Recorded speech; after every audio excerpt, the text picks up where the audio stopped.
শিব চতুর্দশী আগের দিনে বেলপাতা আর বেলপাতা গাছে দেখো কত বেল হয়েছে, বেল ও বড় বড় বেল হয়েছে, ও বেল পেরেছে ফুল। আর এই বেলপাতা তুললাম, হিমে রেখেছি বেলপাতাগুলো ভালো থাকার জন্য, ভালো থাকে।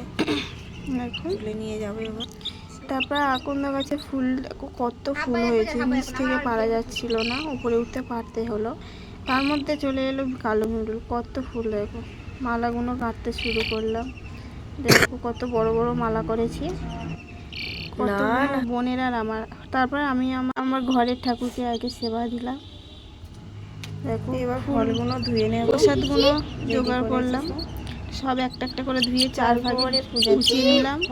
আর শিবের মাথায় 4টি ফল দেওয়ার জন্য সেটা আলাদা করে গুছিয়ে নিয়েছি, জন্য ফল নিয়েছি। আমি রেডি, এক দুটো হাতে নিয়ে চললাম পূজা দিতে।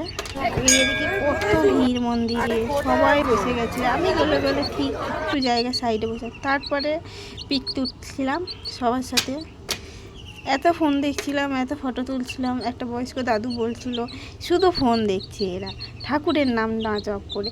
বলো সারা রাত জেগে থাকতে হবে, ফোন না দেখলে সময়টা কাটে। তারপর চলে গেলাম পূজা দিতে, শিবের মাথায় দিলাম। প্রথম প্রহরে পূজাটা করলাম, প্রত্যেক প্রহরে পূজাটা দেখাতে পারলাম, রাত হয়ে গেছে, সবার আর এনার্জি ছিল না। এইভাবে পূজাটা দিলাম প্রত্যেক পরে।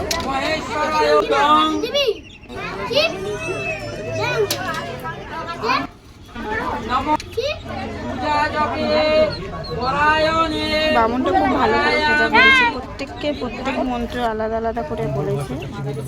হোম হলো,